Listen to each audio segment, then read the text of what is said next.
Ever feel like your computer is just this black box, full of mysterious numbers, especially when it starts to drag? Today, we're not just cracking it open, we're really taking a deep dive into its core. We're looking at how GNU Linux systems manage memory. We've pulled together a stack of expert sources, including a pretty comprehensive guide for Red Hat certified system administrators, actually.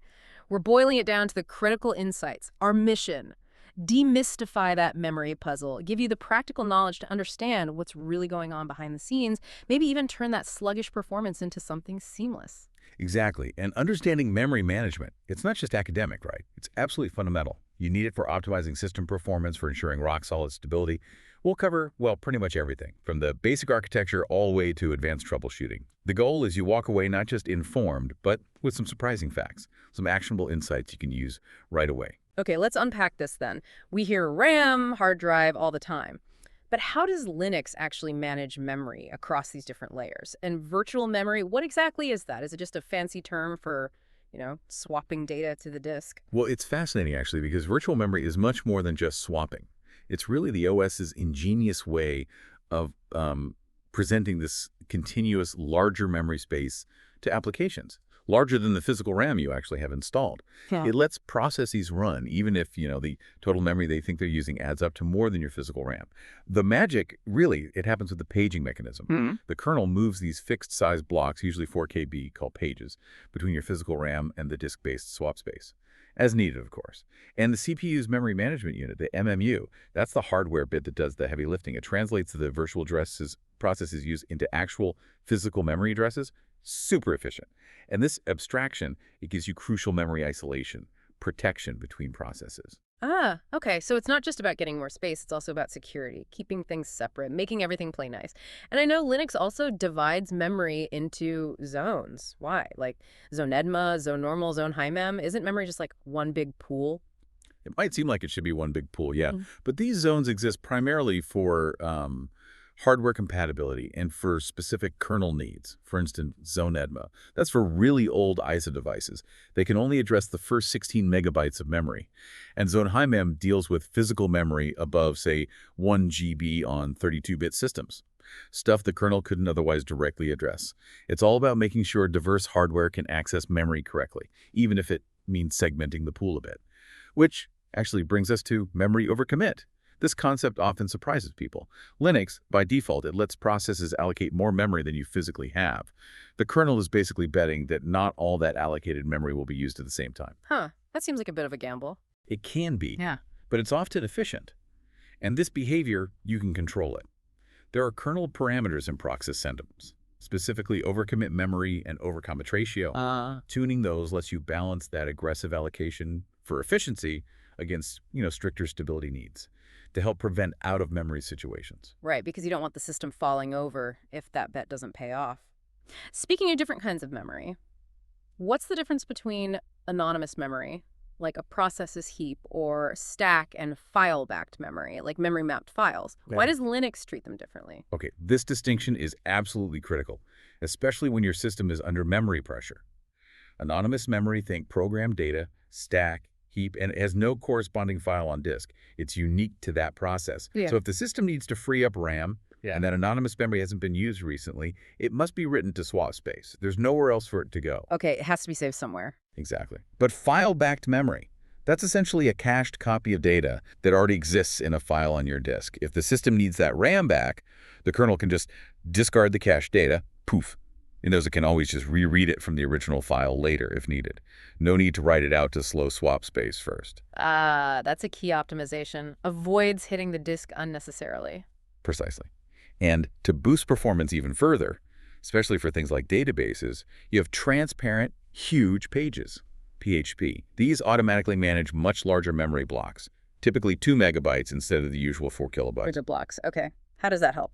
Well, it dramatically reduces something called translation look-aside buffer overhead, TLB overhead. The TLB helps the CPU translate virtual to physical addresses quickly. Fewer, larger pages mean fewer lookups. Faster lookups, faster memory access. Got it. Right. It can be great for some memory-intensive applications. But here's a surprising fact, or maybe a common pitfall. THP is also a frequent cause of increased memory fragmentation and even performance degradation in certain database apps.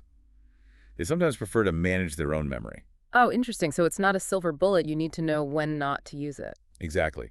Knowing when to enable it, or maybe set it to advise, or just disable it entirely, that's a critical insight. Okay, that's a fantastic point about THP. Definitely not an always-on solution. Now, what happens when all else fails? Memory's truly exhausted. We hear about the out-of-memory killer, the OM killer. What is it? And more importantly, how can you maybe influence it? I know you can adjust process OM scores via proper doom score AGI to protect critical applications. Right. The OM killer is the kernel's last resort. It's the cleanup crew when the system is out of memory and about to crash. It steps in and terminates processes to free up memory. It doesn't choose randomly, though. It targets processes based on a calculated score, how much memory they use, how long they've run, things like that. So it tries to make an intelligent choice. It tries. And the powerful insight for you as an admin is that you can influence this choice. By adjusting the score AGI value for a specific process ID, that's the PID part in procpadoom score AGI, you can make a process more or less likely to be picked. Setting a negative value, for instance, makes it much less likely to be killed. It tells the OM killer, maybe look elsewhere first. That sounds useful for protecting, say, your database or SSH daemon. Definitely. But here's a common pitfall. Making a non-critical process completely immune, setting its score really low, like -1,000. If that immune process then goes rogue and consumes all memory, the OM killer might have no other choice, potentially causing the entire system to hang because it can't kill anything useful. Ouch. So protecting one thing might sacrifice the whole system. Use with caution. Precisely. Use with caution and understanding. And to truly understand why OOMs happen and how to prevent them, you need to understand the key metrics from procnum info. Things like active versus inactive memory, slab usage, page table size, dirty pages. And for UMA systems, tools like pneumostats are crucial. Getting a grip on these numbers is foundational. Which actually leads perfectly into the next bit, monitoring. Because knowing the architecture is one thing, right? But the real challenge starts when you need to see if your system is healthy or if memory is secretly becoming a bottleneck. So if memory management is so crucial, how do we actually see what's happening in real time? What are the essential tools in your toolkit? Okay, for that real-time visibility, your absolute go-to tools are Free, VMstat, and Top or HTOP. Free gives you that quick snapshot, total used available memory. But the key thing here, the thing people often get tripped up on, is the buff cache field. Right, that often looks like a lot of used memory. Exactly. Linux aggressively uses any free RAM it can find to cache disk data, files, directory entries, etc. This speeds things up massively. So used memory often includes a large chunk of this reclaimable cache. Low memfree doesn't automatically mean you're out of memory. You really need to look at the available column. That estimates how much memory is truly available for applications, including free RAM, plus that reclaimable cache. That's a critical distinction. Don't panic just because memfree is low. Look at available. Precisely. Then you have VMstat. It gives more granular insights. Memory, paging activity, system load. Pay close attention to the SCI and SO columns. Swap in and swap out. If you see constant non-zero values there, you're actively hitting your swap space. That usually means you need more RAM or swappiness is too high. Okay, SCI. And so for swap activity, what about top or HTOP? Those give you the real-time per process view. You see memory usage, %MA, the resident set size, RES, how much physical RAM a process is using, and time plus, CPU time. Perfect for spotting which specific application is hogging memory right now. The trick always is interpreting these values in context. That available versus use point is huge. Definitely helps avoid misinterpreting healthy caching as a memory crisis. But how do we get deeper than just that snapshot? What kind of nuanced insights can we get from digging into procnum info itself? Right, if the basic tools are your car's dashboard, then procnum info is like the full diagnostic report from the mechanic. It's got everything. Yeah. Beyond memtotal and memfree, you really want to look at buffers. That's temporary storage for raw disk block metadata. Cached, that's the main page cache for file data we just talked about. In SLAB, this is crucial. It tracks memory used by the kernel itself for its own data structures, like inodes, dentries, network buffers. Sometimes kernel memory usage itself can be an issue. So the kernel uses memory too, not just applications. The SLAB tells us about that. Exactly. Then you have active and inactive page counts. They give you a sense of memory that's being actively used versus memory that's older, less recently used, and thus a better candidate for being swapped out or reclaimed if needed. And page tables. This shows how much memory is being used just to manage the virtual to physical address mappings. Lots of processes or processes with huge virtual address spaces can make this number surprisingly large.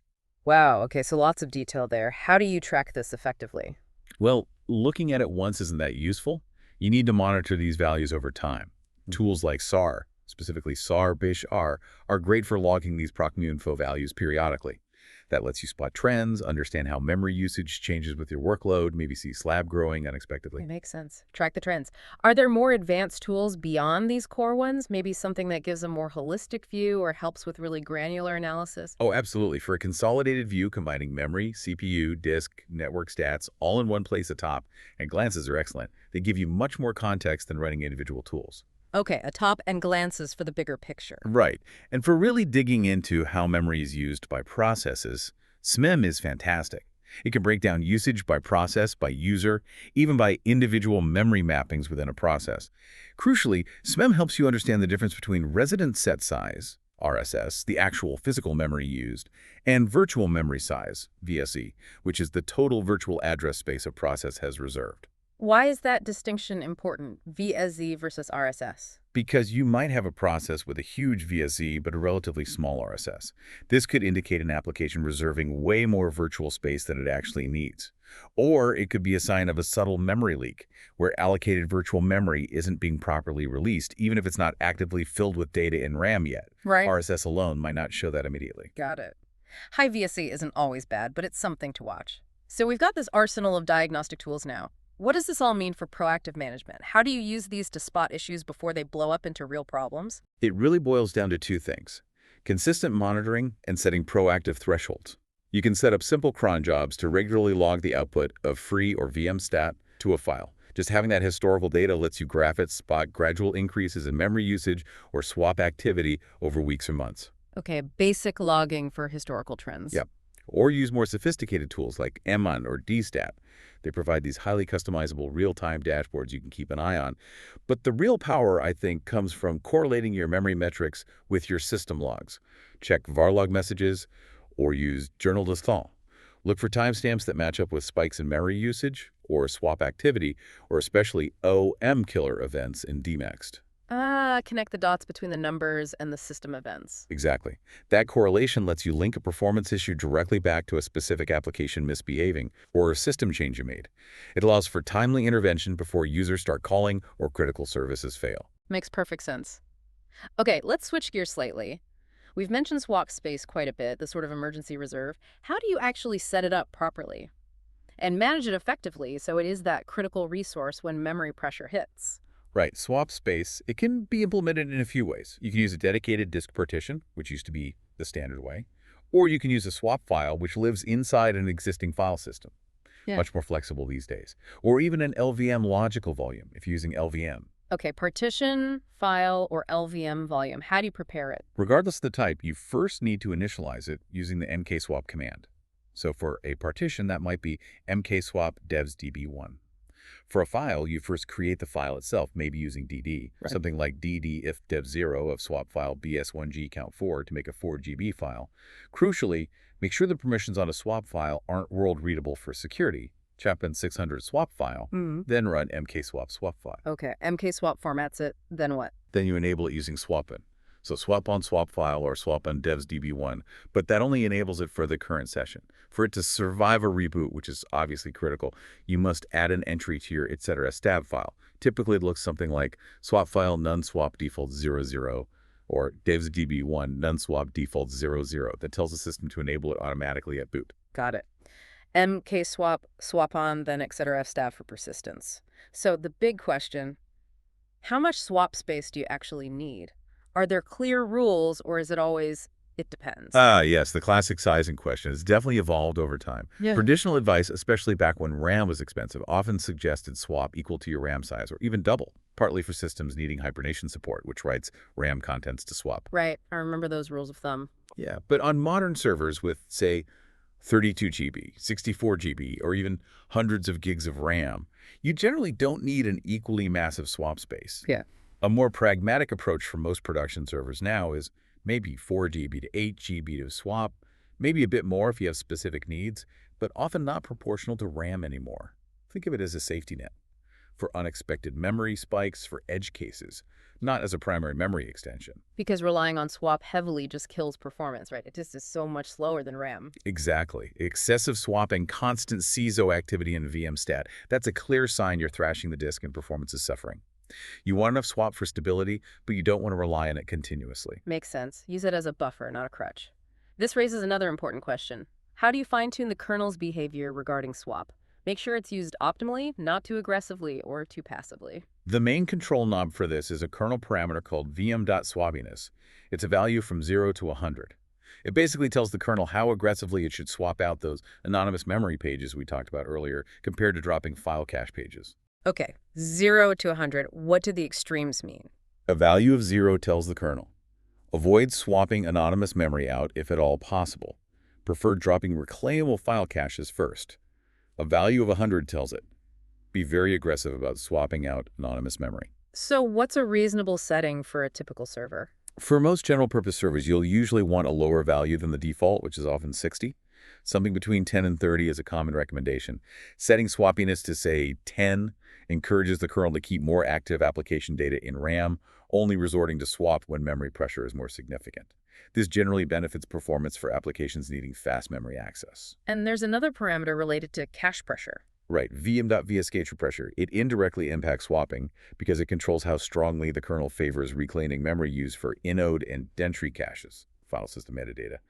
Higher values mean reclaim faster. How do you actually change these settings? You can change them temporarily for testing using sysdl-w. For example, sysdl-w vm.swappiness 10. To make the change permanent across reboots, you add the line, like vm.swappiness 10, to your sysdl-w.file and then run sysdl-p to apply it. Okay, temporary with sysdl-wm, permanent in etctl-.com. Good tip. What if swap isn't behaving as expected? Maybe it's not being used when you think it should, or there's unexpected activity. What are some common troubleshooting steps? Good question. First, always double-check its status. Swap and Show will list all active swap areas, make sure it's actually enabled and the size looks right. If you're using a swap file, verify those permissions again. It must not be world readable. Detriment 600 is key. Then meticulously check your sysdl-stab entry. Typos, incorrect device paths, they're common culprits for swap not activating on boot. Simple stuff first, check the basics. Absolutely. If you suspect the swap space itself might be fragmented or somehow corrupted, you can try recreating it. Disable it with swap off, run mkswap again, and then swap on. Make sure no critical data is being swapped out first, though. If your swap is on an LVM logical volume, resizing it is pretty straightforward using oversize, which is a nice advantage of LVM. And connect it back to the logs. Always. Yeah. Correlate swap metrics that CISO from VMstat with system logs, DMEO, journal.tl. Look for OM events. Look for specific applications that might be causing memory pressure spikes right before swap activity increases. Context is everything. Right. Okay, moving beyond just swap, there's this whole control panel, right? In Process, all these kernel parameters for really intricate memory tuning. What are the absolute key ones besides swappiness that administrators should really understand? Definitely. We've covered VM swappiness quite a bit. Its role in how aggressively the kernel swaps typical server values like 1030. Yeah. And how to apply changes temporarily or permanently. That's foundational. Okay, what about that vm.vs cache pressure one again? How does that specifically impact systems with heavy file system activity, like a busy file server? Right. vm.vs cache pressure. It governs how readily the kernel reclaims memory, used specifically for directory entries, and inode objects, essentially, the file system metadata cache. The default is 100. If you increase it, say to 150, you're telling the kernel, be more aggressive about reclaiming this metadata cache memory. Free it up sooner for application processes. This can be good on systems constantly creating deleting files, or where application memory is absolutely paramount. And lowering it. Lowering it, say to 50, tells the kernel to hold on to those entry and inode caches longer. This might be beneficial if your workload frequently reaccesses the same directories and files, as the metadata will more likely still be cached in RAM. So you tune it based on whether you prioritize application memory or file system cache retention. Exactly. It's a balancing act based on your workload. Now, disk I/O performance is often tightly linked to memory, especially with writing data. How do vm.dirty ratio and vm.dirty background ratio fit into optimizing write performance? How do they prevent applications from stalling? The dirty ratios. These are crucial for managing write buffering and smoothing out disk I/O. Think of it this way. When an application writes data, Linux often writes it to the page cache in RAM first. marking it dirty, and tells the application, okay, done, immediately. The actual write to disk happens later, asynchronously. So it makes writes feel faster. Right. But you can't let dirty data build up indefinitely in RAM. VM.dirty background ratio is a percentage of total system memory. Once the amount of dirty data hits this percentage, background kernel threads, BD-flush or similar, start writing that data out to disk, nice and quietly in the background. Okay, so that's the start writing in the background trigger. What about VM.dirty ratio? VM.dirty ratio is a higher percentage. It's the hard limit. If the amount of dirty data reaches this percentage, the system forces the process that's doing the writing to stop and wait until enough data has been flushed to disk to bring the dirty amount back down. Ah, so that's the stop everything and write now threshold. It prevents running out of memory for dirty pages, but can cause application pauses. Precisely. By tuning these two ratios, you can control how much data gets buffered and how aggressively it gets written out. You want background writes to handle most of it smoothly, avoiding hitting that hard dirty ratio limit, which causes noticeable stalls for write-heavy applications. Got it. Fine-tuning, though, seems important for database servers or anything doing lots of writes. Very much so. We also talked about memory overcommit earlier. Can we revisit VM.overcommit memory and VM.overcommit ratio? How do they specifically control this and help prevent overham conditions without being too strict? Sure. The VM.overcommit memory setting has three main modes. 0 is the default heuristic mode. The kernel estimates if there's enough memory, allowing reasonable overcommit. 1 means always overcommit. The kernel pretends there's always enough memory. Potentially risky, but some apps rely on it. 2 means don't overcommit.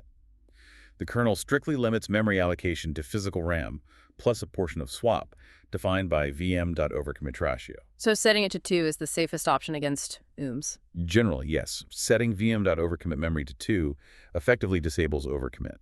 Processes cannot allocate more memory than the system calculates is safely available, based on RAM and the overcommit ratio applied to swap. This provides strong guarantees against OOM conditions caused purely by overallocation, which is often desirable for critical databases or applications that need predictable memory behavior. But it might also prevent some applications from starting if they try to allocate huge virtual address spaces up front, even if they don't use it all. And overcommit ratio only matters when overcommit memory is set to 2. Correct. When overcommit memory is 2, overcommit ratio, a percentage, determines how much of your swap space is added to your physical RAM when calculating the total committable memory limit. Okay, so you use overcommit memory 2 and tune overcommit ratio for strict control, often needed by things like databases. Exactly. Tailor it to the workload's specific requirements. What about systems with multiple CPUs and varying memory access speeds, NUMA symptoms, non-uniform memory access? How does VM.zone reclaim mode help optimize performance there? NUMA. Yeah, on those systems, a CPU can access memory attached directly to its own node much faster than memory attached to a different CPU's node. Accessing remote memory introduces significant latency. VM.zone reclaim mode helps manage this. By default, the kernel might try to allocate memory from remote nodes if the local node is full. Setting VM.zone reclaim mode typically to a non-zero value, like 1, tells the kernel, try harder to reclaim memory locally first, even if it means swapping or dropping caches on this node before you go looking for memory on a remote node. So it prioritizes local access, even if it means reclaiming more aggressively on the local node. Right, it forces memory reclamation to happen locally first. This can drastically reduce that cross-node latency for applications running on that node, which is often critical for performance-sensitive workloads on NUMA hardware.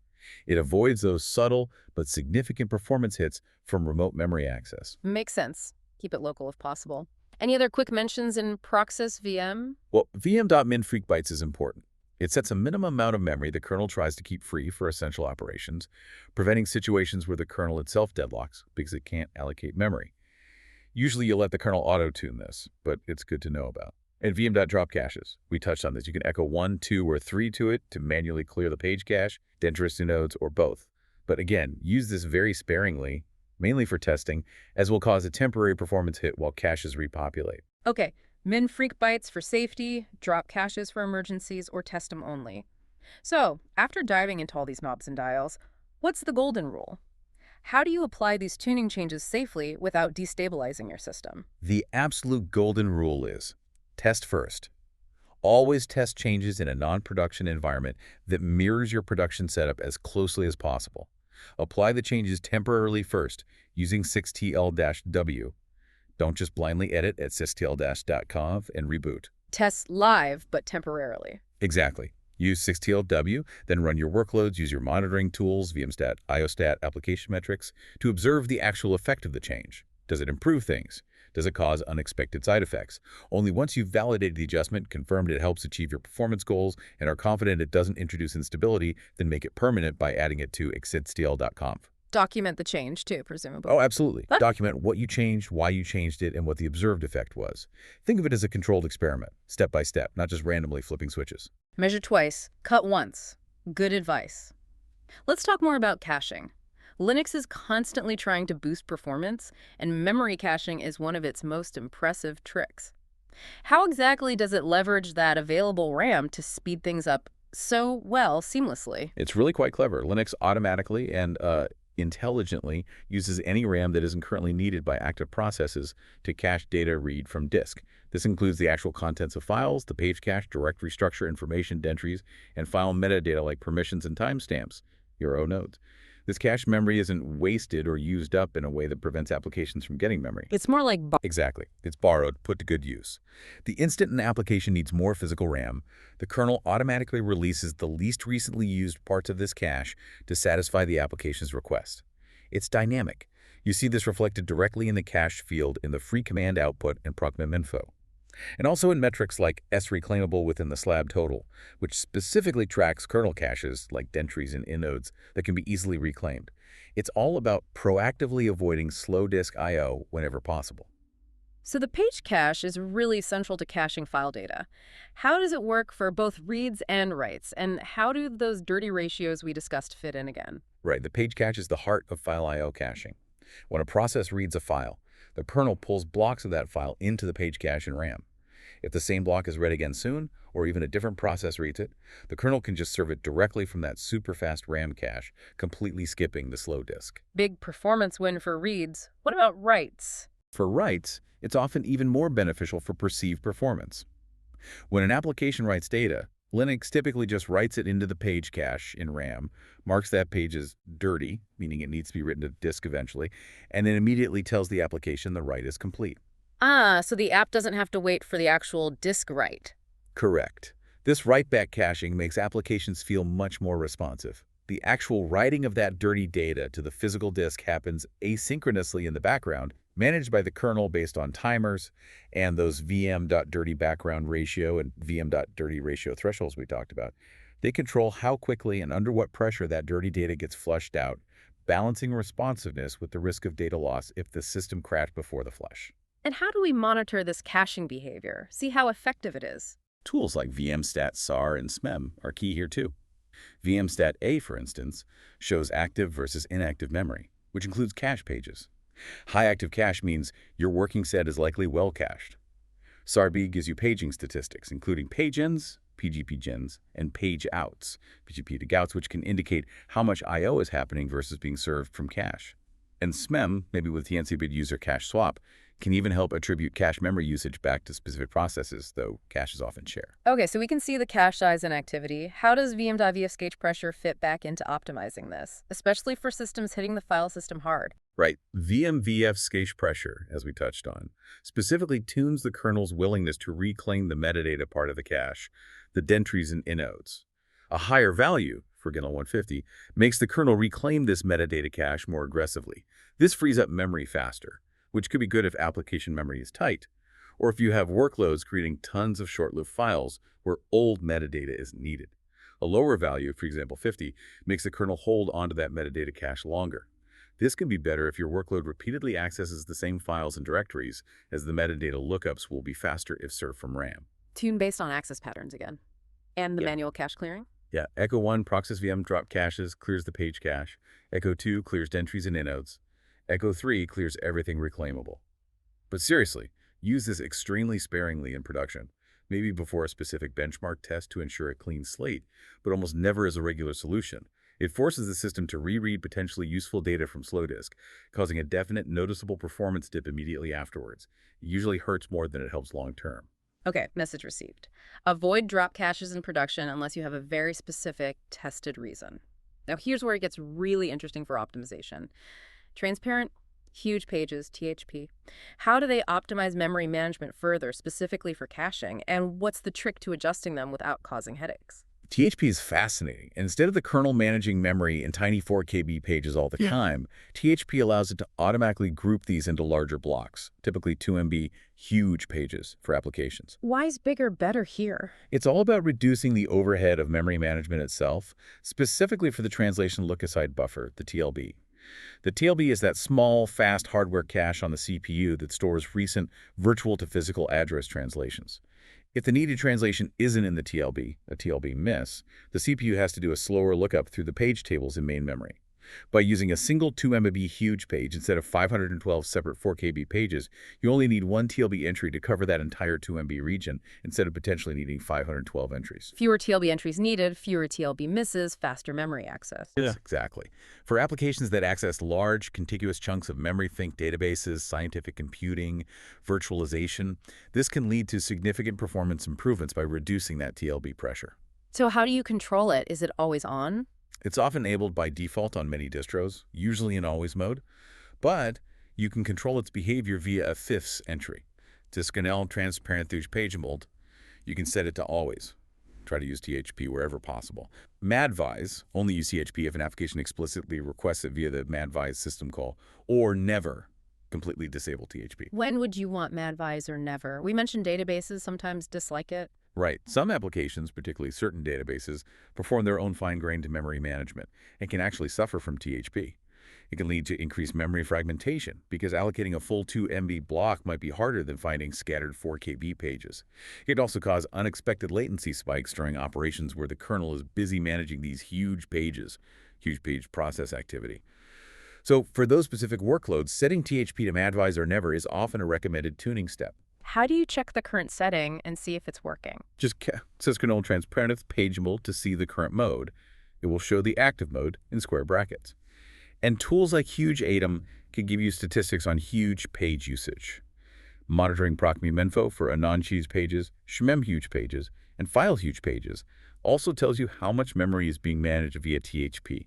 You need to check if it's actually helping your specific workload, not just assume it is. Okay, so check the mode, monitor usage, and don't be afraid to disable it if benchmarks or monitoring show it's causing problems for your specific application. Precisely. It's powerful but application dependent. So bringing all this caching stuff together, what are the key best practices? How do you make sure your system stays responsive and leverages cache effectively? Okay, best practices boil down to 1. Regularly monitor your cache metrics. Keep an eye on cached, slab, S-reclaimable in procmem or free. Understand how much is cached versus truly free or application-used memory. 2. Align your tuning parameters, VF's gauge pressure, THP settings, with your specific workload profile. What works for a database won't necessarily work for a web server or a build machine. Test and validate. No one-size-fits-all settings. Definitely not. And 3, avoid aggressive manual cache drop caches, in production. Let the kernel manage the cache dynamically. It's usually smarter about it than manual intervention. Focus on tuning the parameters that guide the kernel's decisions. The goal is to maximize system responsiveness and stability by letting Linux use RAM intelligently, keeping frequently needed data hot in the cache while ensuring memory is available for applications when they demand it. Make your RAM work smarter for you. Excellent summary. Okay, let's shift to the broader picture of performance investigation. When a system starts acting sluggish, it's rarely just one thing, right? It's often this complex interplay memory, CPU, disk I/O, maybe even network activity. How do you master the tools to identify the real bottleneck when it could be any of these? That's the core challenge of performance troubleshooting. You need a holistic approach. Start broad. Tools like Top and HTOP are great for that initial overview. Look at %mem and RES for memory hogs, sure, but also look at %CPU, load average, and time plus to see if CPU is the bottleneck instead. So check CPU and load average right alongside memory and top. Absolutely. Then bring in VMstat. We talked about CISO for swap activity indicating memory pressure, but also look at the R column, runnable processes waiting for CPU, B processes blocked waiting for I/O, and the C is WA columns for CPU time breakdown, high I/O percentage. That points strongly towards disk or network I/O being the bottleneck, even if memory looks okay. The PIPO columns, page in, page out, also correlate with disk activity if swapping is heavy. Okay, VMstat gives clues about CPU load, R, I/O wait, WA B, and paging, PIPO, in addition to swap, CISO. Very useful. For disk I/O specifically, if VMstat suggests I/O weight is high, what are the next steps? What crucial metrics should you look for? If you suspect disk I/O, your next stop is IOStat. Usually IOStat Max is for the systat package. It gives per-device statistics. Look closely at %till. That's the device utilization percentage. If a disk is consistently showing over 70–80% utilization, it might be saturated. It simply can't keep up with the request. Percentile for saturation, what else? Look at await, or raw wait and wait for read-write. This is the average time request spent waiting in the queue plus the time spent being serviced.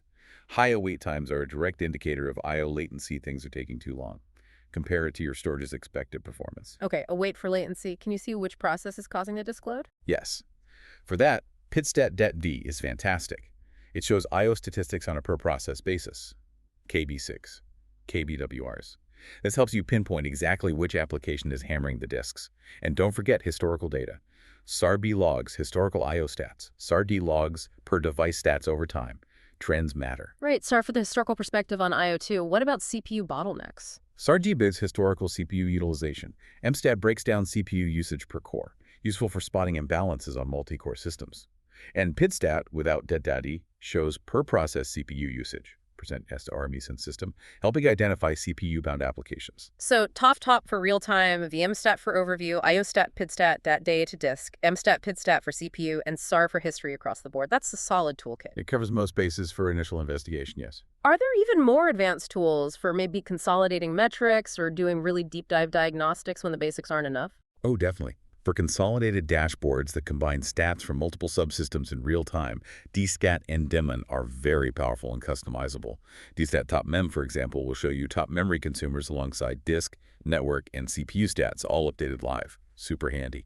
DSTAT Endement for custom dashboards, the network. For network bandwidth monitoring, Unload or IFTOP give you nice visual representations of traffic per interface or connection.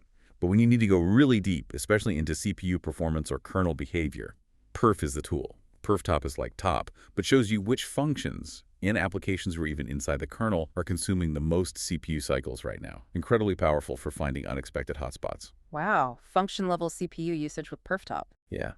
And you can use PerfRecord to capture detailed performance data over a period and PerfReport to analyze it offline. It can show you cache misses, branch mispredictions, all sorts of low-level details. For even deeper kernel probing, understanding lock contention, slab allocator behavior, specific system call paths, system tap, or newer eBPF-based tools let you dynamically insert probes into the kernel to observe almost anything. Very advanced, but incredibly powerful for tough problems. Okay, perf and system tape BPF for the really deep dives, and for application-level issues like leaks. For user space memory leaks or crashes, Strace can show you system calls like BERC, heap allocation, or mmap, sometimes revealing patterns. And GDB, the GNU debugger, is essential for analyzing core dumps to find the exact point of failure or examine memory contents. Right, Strace and GDB for application debugging. This raises a really important question. You've gathered all these metrics, maybe from VMstat, IOStat, perf, whatever. How do you actually connect these numbers to the real problem, especially when things go wrong? How do you diagnose common memory-related issues effectively? Correlation is absolutely key. You can't just look at one number in isolation. You have to cross-reference everything. Most importantly, correlate your performance metrics, VMstat, top IOStat readings, with your system logs. Use journal-cql-dat-b to see logs from the current boot, or dmags for kernel ring buffer messages. Look for timestamps. Did that spike in I/O weight coincide with a specific error message in the logs? Did the OM killer fire right after memory usage peaked? Connecting events in time is crucial. Okay, logs plus metrics. How about specific memory issues? Let's run through some common ones. High memory usage. Right. First step. Is it actual high usage or just high caching? Check free. If memfree is low but available, or free plus buff cache is high, it's probably just healthy caching. Don't panic. If available memory is genuinely low, then use top, htop, or smem to identify which processes are consuming the most RSS physical memory. Then investigate that application. Is it expected behavior? Is it a leak? Okay. What about persistent high swap usage? Seeing lots of CISO in VMstat. That's a clearer signal. It almost always means you have insufficient physical RAM for your workload, or your VM swappiness is set too high, forcing things into swap too readily. The solution is usually more RAM or tuning swappiness down, for example, to 10. Out of memory events. Check dmiskg or journal-talk-el. You'll see explicit messages from the killer, often saying which process it killed and why. GFP mask, order. Correlate the timestamp with application logs or monitoring data to see what triggered the extreme memory pressure. Maybe adjust storage carefully for critical processes if needed, but the real fix is often adding RAM or fixing the offending application. Memory leaks in user space applications. These can be tricky. Long-term monitoring of RSS for specific processes using SAR or custom scripts might show gradual growth. Strace might show suspicious patterns in brick or map calls. Ultimately, you often need application-specific tools or debugging with Valgrind or analyzing core dumps with GDB to pinpoint the source code causing the leak. How about kernel-level memory leaks? Less common, right? Less common, but they happen. If you see the slab value in proc_mem info growing uncontrollably over time, especially the Sun reclaim part, that could indicate a kernel leak. SlabTop is the tool to investigate this. It shows which kernel caches are consuming the most slab memory, often related to file system metadata, dentry, inode, or network buffers. Requires deeper kernel expertise to fix. Usually involves kernel updates. High page faults, mage faults, and SRB. Minor page faults, min faults, are usually fine just mapping memory already in RAM.